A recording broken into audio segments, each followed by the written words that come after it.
a company is not buying your software, right? A person is buying your software. So it comes down to really understanding like what they want and what they want to see, and also what potentially they could see that would drive expansion. Before starting the company, I was a really big believer in product-led growth and freemium models and virality. And we've just found that it doesn't drive nearly as much revenue as requiring a payment from the beginning. Sales is actually very creative. You have to think about who do you help and how do you help them and understand that and put that in your messaging. That actually makes it harder in some ways than like even developing a feature where it's like very clear what you do, but you got to build it. Sometimes people think that to give off the pretense of being successful, you have to act like you know everything. But when I'm with people that are very successful, I feel like they, one, ask a ton of questions to understand things. And they're also very good at asking questions in a way that doesn't necessarily make them look dumb. What's the best advice you've ever received? I mean, I'd say one thing just related to startups is everything takes 3 times longer than you think. Totally, yeah.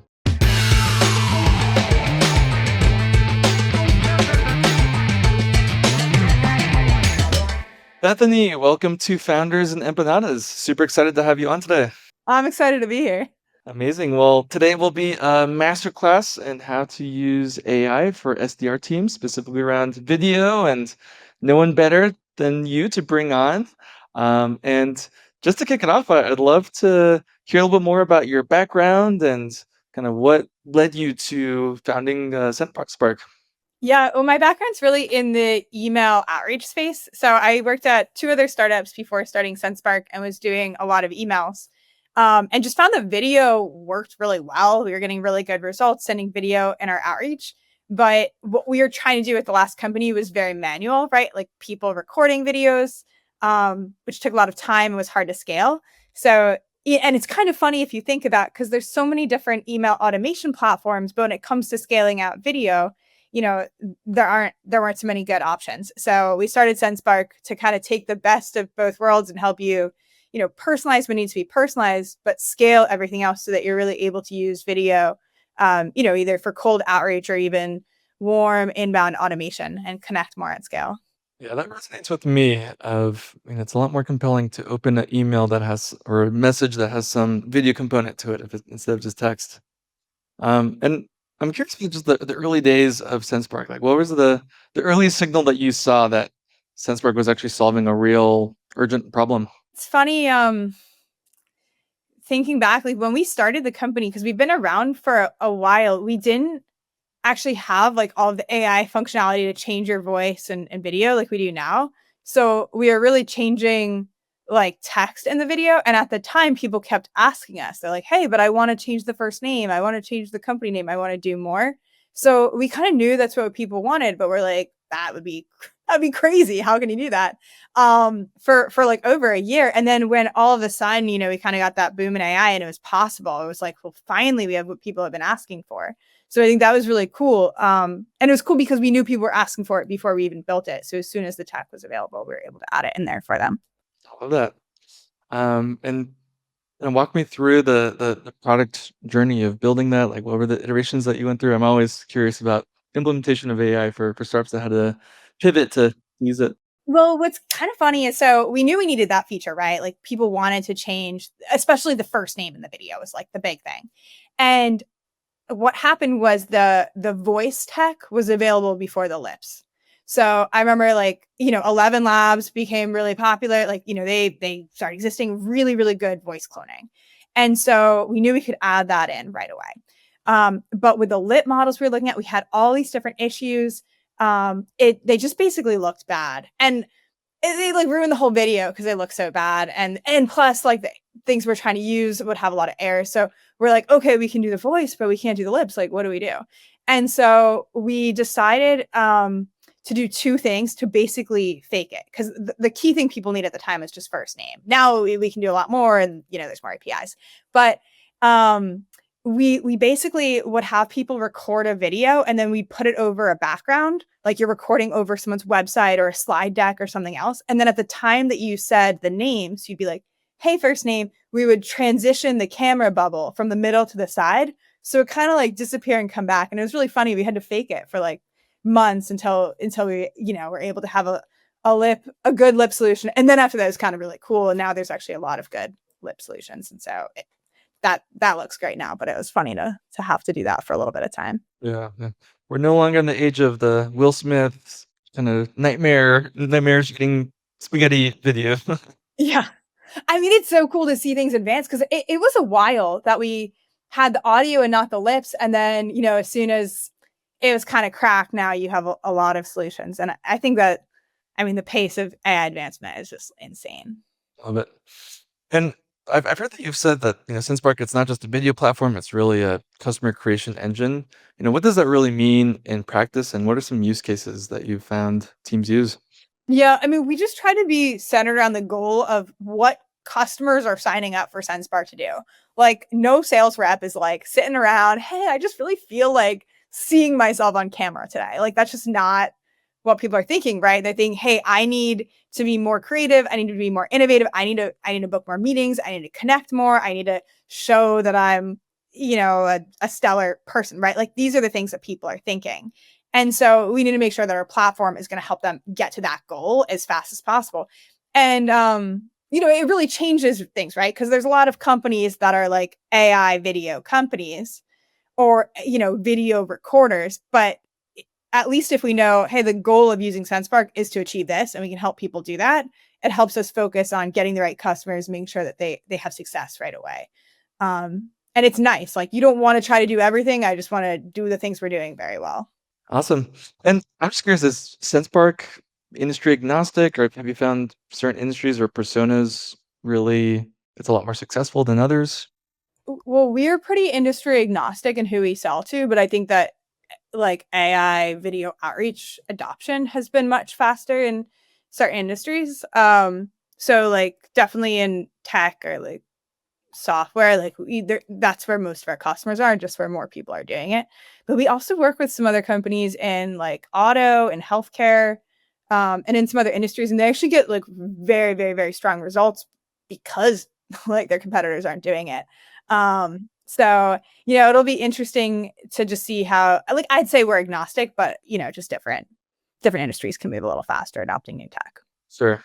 Are there any stories of customers' use cases that really surprised you, or kind of uses of SensePark that you didn't even realize that the product could do? I mean, the first time we worked with a medical sales company, I remember they sent out a video and the campaign wasn't like the best email campaign you've ever seen. Like, if you're in the sales space, like, you see people just obsess about every little detail and making sure every single part of their email's right, their cadence is right, it's going in the sequence right. And this was someone who, like, we actually had to help them use their email sequencing platform because they were so new to like email outreach in general. And they sold like $7 million in 3 months from one campaign. And we're just like, wow, like, this is a cool industry to be in. So that was the first time. We've done a lot more in a medical space since then. And I think that it obviously depends on like what you're selling and stuff like that. But I thought that was a nice result and surprising to me because I didn't have experience in the space until then. I love it. And I'd love to shift to talking a bit more about hiring. That's the space that I'm in. But very impressive the multi-million-dollar company that you've built with just under 30 employees. Walk me through your mental model just for hiring and especially for global hiring. Like, we're a pretty small company, and so we do a lot of things like directly, especially when it comes to building a team. Like, I think for most people on the team, maybe it was myself or my co-founder who is like reaching out to them. I know there's one developer, our CTO, found in a Facebook group, I think, and reached out to. Um, and yeah, I mean, we try to do everything like by the book. We do interview scorecards and things like that. But it's not like there's about 20 people on the team right now, so it's not like we have an HR person running a hiring engine. Sure. Okay.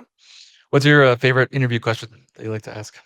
I always ask people how their role at Sendspark contributes to their long-term career goals for themselves, because I think that's really important to know. Like, if you want people to know that they're working for themselves while they're working for you.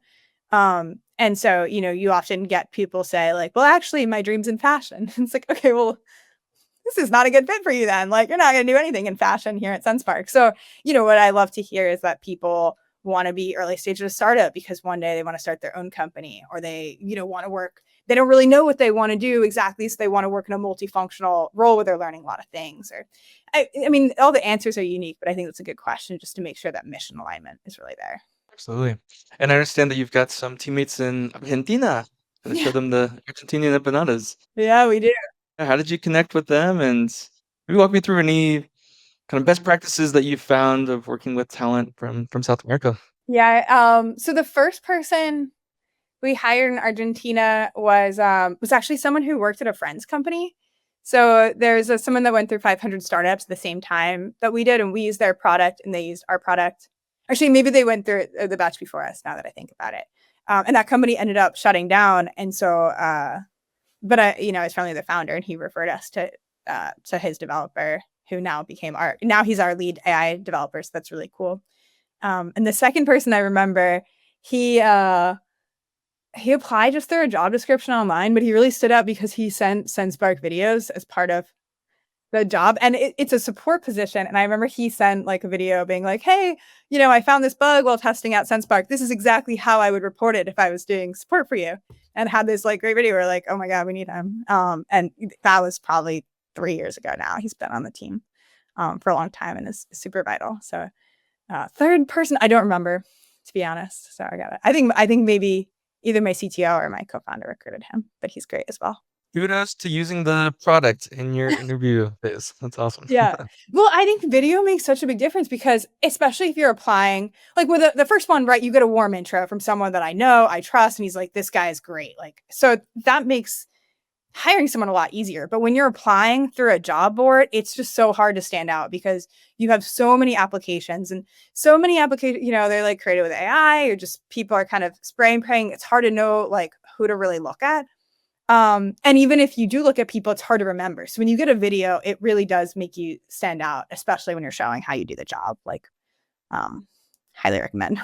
Totally, yeah. We do that with all of our candidates, like have them prep a Loom video of themselves. It's so hard to sense, if they're a good fit from just initial CB scan. And both like in applying and then also following up too, because same thing, like you meet with a lot of people. If you send a video follow up, it's funny. My husband actually used Sendspark when he was applying to med schools because he went back to school recently. Nice. And he sent video thank you notes. And he's the only person I know, he got into like 13 out of 14 med schools he applied to, which is like unheard of. There you go. So, I mean, he's qualified, but I'm like, Sendspark helped a little bit, maybe. I love it. Not just for sales teams.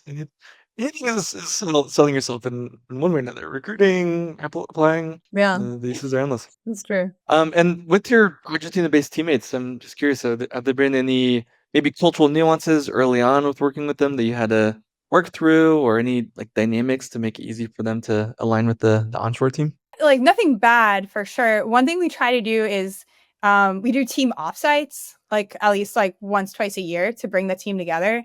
And I think that helps just in general, like really know and like trust people. And, when you see someone in person. So I think that's been something that's helpful. I can't think of anything like specific that was cultural.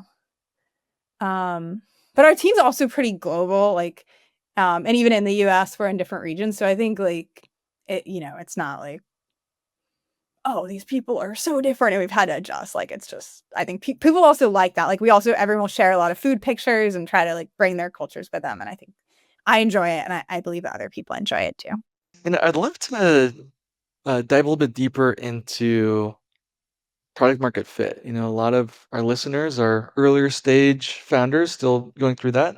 And just when you found that your stuff may be stuck in product or go-to-market indecision, what were some of the frameworks or questions that you asked yourself that helped you get clarity on the next move? Yeah. I mean, early on, I remember reading the mom test probably like 3 times, which for those who aren't familiar is a framework that kind of comes with the assumption that someone like your mom, but also just a business colleague who's really nice is going to tell you the things that they think you want them to hear to not hurt your feelings.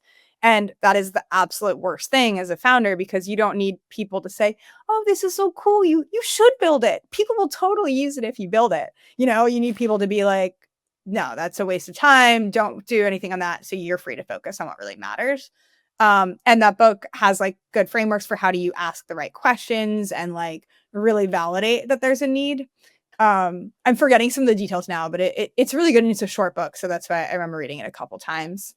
Another thing that we've done that's made a big difference just in general is trying to get, not always a formal like contract upfront, but if you're going to build a feature for someone, like really talk about the details. And I found making like, I'm going to call it like a fake contract where it's like, hey, this is a Google Doc of like what you said you needed, why, what we're going to build, and then sharing that with people so they can really review it. And again, it's not like a contract, but just writing it down and agreeing helps you really validate this is exactly what they want. And we're going to build that, and it's for them and other customers too. Because I think the biggest risk is you end up wasting your time building stuff that people don't need, and time is so valuable. Or end up in the endless scope creep. I know that well from like wanting to please early customers, but ending up hurting the business more. Yeah. And you really just got to understand what people really want and why. And that's how like scope creep happens. Cause like you thought you understood it and then you're like, oh, really? They wanted this. And you're already 3 weeks in. So you just add an extra week and an extra week and an extra week. Absolutely. Yep. And as a first-time founder, what was one belief you had maybe in the early days of Sendspark that you now completely disagree with? A good example from my end is early on, I was a big believer on, I read a lot that, oh, I have to move out and delegate as much as soon as possible. And I've since learned that I really need to lean in a bit as kind of founder mode, and things like recruitment are things that really should not be delegated, at least for high level hires too early on. And kind of, yeah, flip the playbook from what everyone is telling me is like the right way to run your business is to hire and delegate as fast as possible. I think for me, one of the things that I realized the hard way, and I'll say multiple times because we actually just did another test recently that we turned off is that like free clans are good for startups.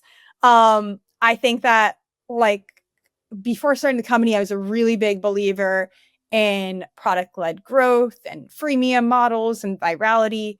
And we've just found that it doesn't drive nearly as much revenue as is like requiring a payment from the beginning. Um, and I don't exactly know why. Like I have a lot of theories I can share, but it's something that we've constantly, maybe every year or so we'll run another test to see like, oh, maybe this way will work. And I just haven't found that it's effective. And you'd think it would be like, it's one of those things where theoretically it should be, but I don't know. We just haven't really seen things line up that way. And I think a lot of products, especially like where you have like stronger engineering background starting the company will start that way, and then maybe even feel like they have false signals because people aren't upgrading or using or something. But we've just found when you charge people up front, they use the product more, they have more success, they end up preferring it more, paying more in the long run. So I wouldn't say listen to me. I would just say like make sure you're testing your pricing models, and don't just believe that one way is definitely better, because even if your competitors do something or you think it's one way, it's good to run some tests. That's a good call out. And with the freemium model, a lot of times maybe those free users aren't the right people you should be servicing.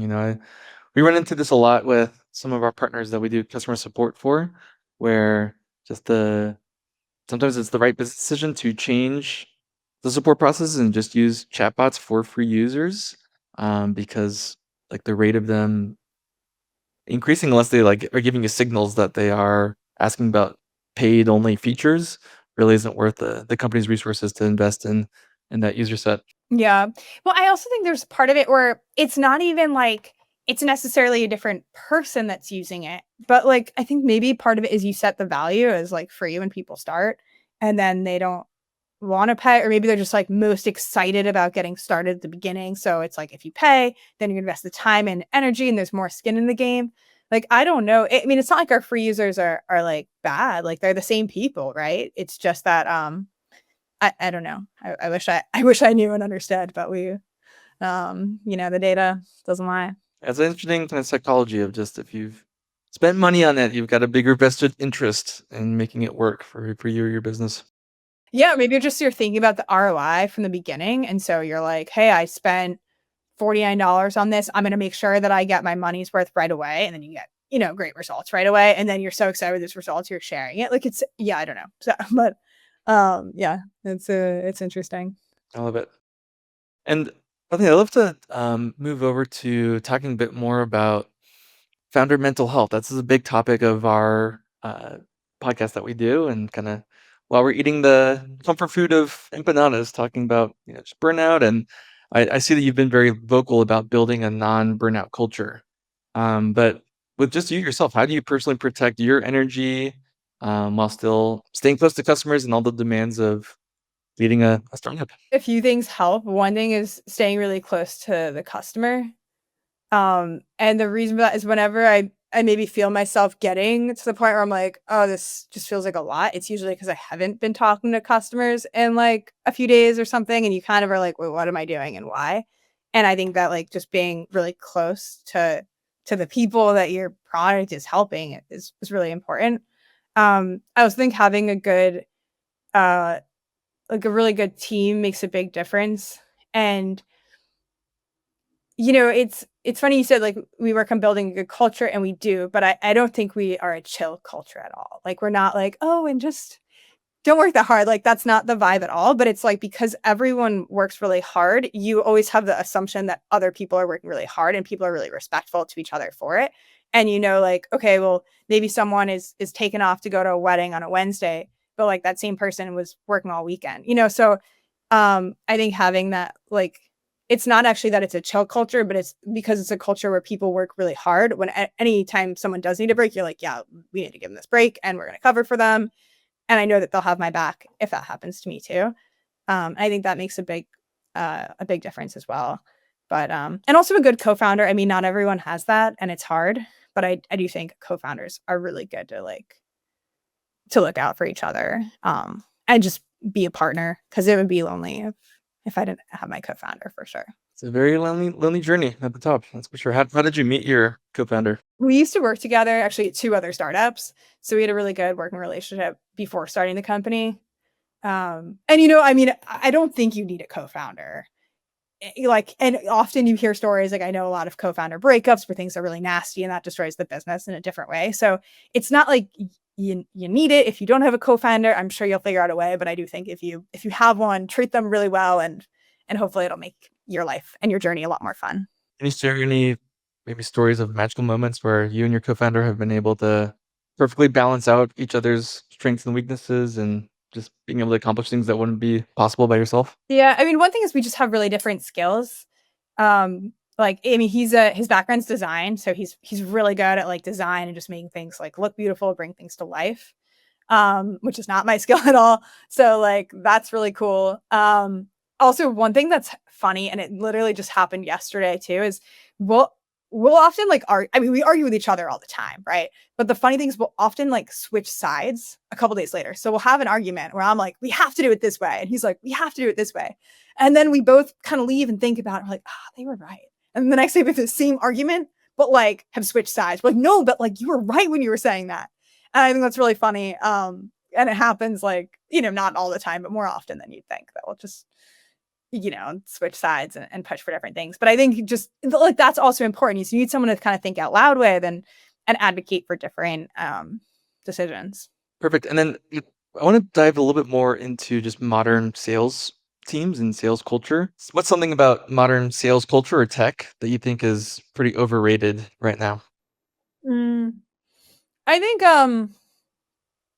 some of the milestones in a sales process are designed not because they're the best thing for the seller or even the buyer, but just because they're the easiest to measure. And I think that we're going to see a lot of that change. So I think right now, like some common like milestones you might see are like someone like booked a meeting and then they became qualified and then they moved on. And I have a feeling, and that makes sense because you kind of have your SDR teams that are responsible for some things, and then it gets passed up. And I just think that really it's all part of one fluid spectrum, and we'll see different break points in the spectrum. Um, and maybe that could be because marketing is actually owning a lot more of the outreach. It's more automated, or your go-to-market engineering teams are owning that. And sales will come in later, or sales will even shift up earlier. But I just feel like some of the metrics are like due for a disruption. And for companies that are still stuck in that maybe 2020 mindset of the traditional SDR to AE handoff, what are some of the maybe easiest or lowest hanging fruit changes they can put in place to, yeah, kind of even the metrics they're tracking or how they structure their sales org? It's so tough because I feel like once you have a process in place, like changing it is really hard. Um, and I don't even have good tips. Like I haven't seen any companies that have really good metrics that are working change it, but I do see newer companies as they're like building out their teams, they're building it out a different way. Um, and so I don't know. I would just maybe say keep that in mind when you're building it to like be a little bit experimental, push the boundaries. And then if you have one, then keep in touch with your friends that are earlier stages and see if they've kind of figured something out that could work better for you. But it's a lot harder to like, move the boat's direction when it's already going than it is to start. Makes sense. I'm just curious with Sendspark's product, how have you done implementations for maybe larger enterprise type companies that are maybe a bit more older in their ways or tougher to adopt and change like the metrics that they're tracking? Just kind of implementation and how you've incorporated your product into larger enterprise teams. With larger enterprise teams, like what we've done is we'll still work with like a smaller team at the larger organization. And then, from there we'll add more teams. But even at that point, like the people that have been working with us for a bit can help really fuel that. I think the main thing to consider is like who should really be using your product. So and how many people, and is that like too many to manage well? So also with some of the larger companies, what we've done is actually work with like more of their rev ops or marketing or automation side versus getting like hundreds and hundreds of people to change behavior. Um, and that's something that our product's able to do because we have a lot of AI and automation. But like, maybe with a smaller team, we'd really focus on making sure everyone can do the normal video recording and things like that. But with the larger ones, we're really like working more directly with like helping them set up the API and implement things at scale. And there's two reasons for that. One, they just might have better resources for that and be able to, but also like, we don't necessarily want there to be, infinite users. That our team's supporting. We want to make sure there's someone who really owns the project. Not too many cooks in the kitchen. But then that said, like often what'll also happen is maybe they when by the time they're using us, a lot of people have already had individual accounts or like things like that. And so that's kind of a different story. But I'm just thinking when we go in and onboard, like our goal is never like, how do we get 1,000 people successful? It's like, no, how do we understand the goal and make sure they're getting there in the most efficient way, which at that point is often automation or something higher scale. Makes sense. Okay. Any stories you can share of how you're able to maybe successfully do those implementations at Sendspark and maybe any challenges you came across and that other vendors could learn from? I don't know. I mean, I feel like it's really specific to like our product. Sure. But I think it comes down to like really understanding, like a company is not buying your software, right? A person is buying your software, like, or a few people. So it comes down to really understanding like what they want and what they want to see, and also what potentially they could see that would drive expansion. So like it really comes down to understanding that very well and then making sure that they see those results. And that means, and same with like product development, right? It means cutting out everything else. Like the goal isn't for like every person there to perfectly understand your product or to use everything or see everything. It's like, nope, they told you what the goals were when they bought, and that's what you're trying to help them do. And so, then the actual details of how we get them there is really Sendspark specific. I don't know if it'd be relevant to people, but you got to go from that mindset. And maybe that means they don't know about half our features, and that's fine. Like as long as they're getting the results they want to see. Absolutely. Great. Well, Bethany, I've got a couple rapid fire questions I want to run you through. And yeah, any stories that have come out from your journey with Sendspark would be great to hear. But to kick it off, what would you say is the most common mistake people make in your industry that you wish that you could fix overnight? I think it's just thinking that some things are going to be really easy, and and then, just being kind of dumb, like clicking through buttons and trying to get results. Like we work with people in sales. And people in sales are actually very good at what they do. But a lot of times it'll be like a new company or founder who's like, I'm going to start doing sales, and I can just like sign up with this software, whether it's us or like really I'm thinking of our email partners here. And they're like, I'm just going to sign up and like use the templates and send them out. And it's like, dude, sales is actually very creative. You have to think about like, who do you help and how do you help them and understand that and put that in your messaging. And that actually makes it harder in some ways than like even developing a feature where it's like very clear what you do, but you got to build it. It's like, no, you got to think and be creative. And I think sometimes people don't see that. And they don't, especially with AI, like, or AI personalization, like they don't want to think. And so, it's not like I'm not ever in that situation. Like, yeah, I wish I could just click of a button and have great emails too. But sometimes you gotta push yourself a little bit. Yeah, recent podcast guest that his hot take was one I actually really agree with, that the SDR role really isn't entry level. There's a lot of creativity to it, as you've shared, and it really is kind of a higher level of understanding the product and the customer's needs. So I think that's maybe one area that still a lot of sales teams maybe get wrong or can and should adjust. Yeah. And personalization really comes down to like really understanding how your product is helping them solve those problems. And I think a lot of the personalization I see, especially on the receiving end, is like, I saw Sendspark is a video company. And you're like, guys, like that's not it. Um, and that doesn't mean that you can't use AI to personalize emails really well. Like the people who are doing it right crush it, but you just can't be that superficial. You have to really understand what you're doing. And I do think, like, what I'd say is SDR definitely is not an entry level job for that reason. But I'd also think if you can really understand what's working for the SDR, you might be able to scale it out a lot more with like a go to market engineer or marketer. Like you might not need 20 people or 100 people at a company doing that role if you can understand the frameworks. But it is hard to understand the frameworks, and the way you're going to do it is probably a lot of iterations and just learning what works and doesn't work. Totally. Yeah, I get the personalization every day. If I saw you went to, in your case, Washington University. It's like, cool. Thank you for looking at my LinkedIn. Awesome. Um, Bethany, I also want to ask you, what's one thing that you think all successful people do that no one is talking about? Ask a lot of questions. Sometimes people think that to give off the pretense of being successful, you have to act like you know everything. But when I'm with people that are very successful, I feel like they want to ask a ton of questions to understand things, and they're also very good at asking questions in a way that doesn't necessarily make them look dumb. But like in a conversation, they're asking maybe 80% of the questions, and like leading by asking, but learning a ton in the process. It's definitely an art to asking questions. I wholeheartedly agree with that. What's the best advice you've ever received? The best advice I've ever received. I mean, I'd say one thing just related to startups is everything takes 3 times longer than you think. It's true, it does. And maybe that's just because our founders, or at least I am like recklessly optimistic. But things take longer. And then an extension of that I've added is don't do something unless you're fully prepared for it to take 10 times longer than you expect.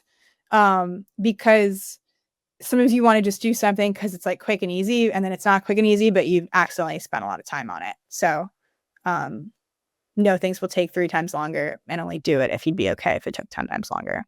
Very well said. Any stories you can share of kind of in the early days of Sendspark where you're overly optimistic founder moods, how to get that reality check on build outs?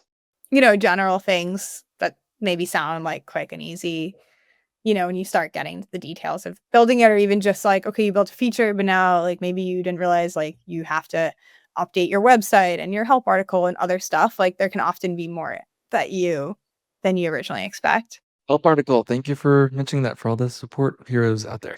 That Yeah. that often goes overlooked. Exactly, right? And then you're like, "Oh, we made this feature, now I have to make a video and a guide, and people are gonna get confused by," like, there's just the help articles are the tracking events, right? Like, a lot of this doesn't get, like, initially scoped into a project, what plans it's on, etcetera. Awesome. All right. What's one strongly held belief that you have that you think 90% of other founders would disagree with? Give me your best hot take. I think, I don't know if this is, like, such a hot take, but I do, like, really believe in karma and like spend a decent amount of time just like doing like good or helpful things for other people. And I remember I didn't even know it was weird till another founder commented. I was like helping them set up their email outreach. Just I don't know, because they asked, and he was like, "I can't believe you have so much free time that you're like helping me." And I'm like, I don't know if I have free time, but like I just feel like that's worth it. And also it's like it's not even like karma, right? It's like, well, someone helped me before too. Like so I think I just spend a lot of time like actively doing good things for other people, but it's not even like selfless. Like other people help me too. And I think that's just um a good thing to do. And even if you're super busy, like if you can squeeze in 30 minutes or an hour to help a friend, like that's worth it. That's a good take. I agree with that. That a lot of founders will say you gotta say no to as many incoming requests, and while that is very true, I've also found just like saying yes to taking meetings from students. Maybe they end up becoming a client or working for NeoWork, or you never know.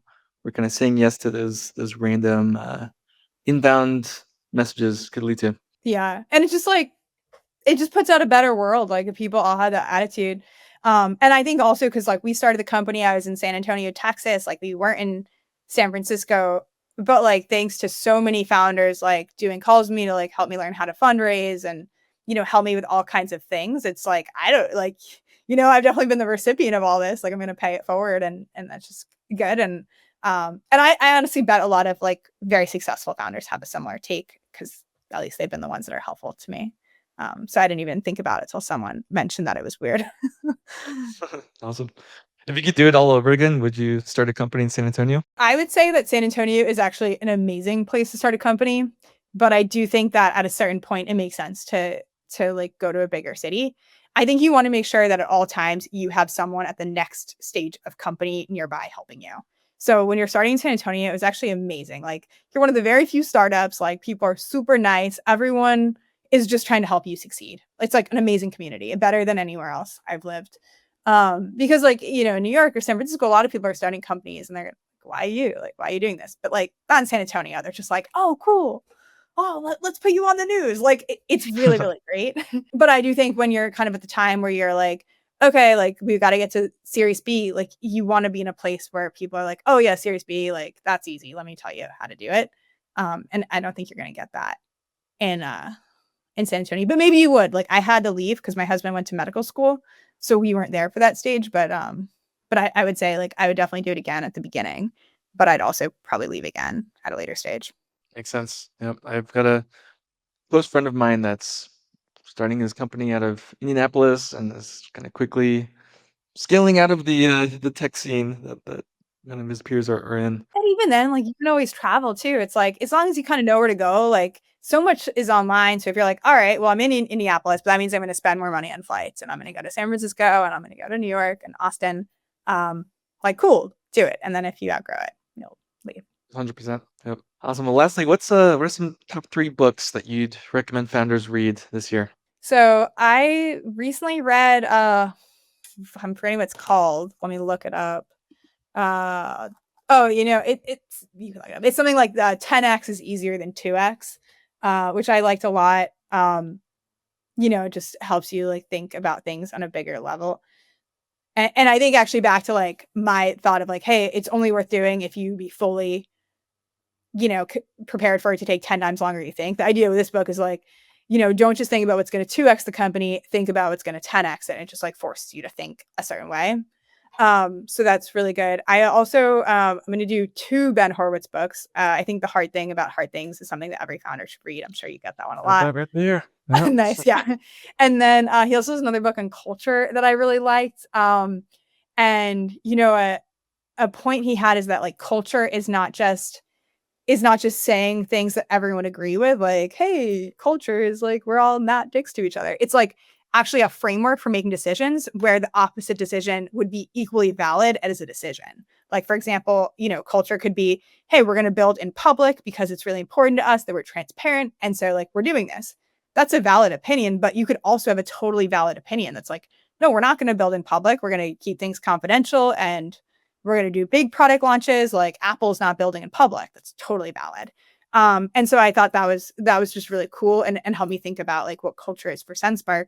That it's not just saying the easy stuff. It's actually like, what would our team do that other people wouldn't do, but they're not wrong. It's just that we're unique in this way. Well, thanks so much, Bethany, for coming on. And how can people find out more about you and Sendspark online? For me, either LinkedIn, you can look up Bethany Stachenfeld or Bethany Sendspark and you'll find me, or shoot me an email at bethany@sendspark.com. Amazing. Thank you so much. Enjoy those empanadas. Thanks. Cheers. Cheers.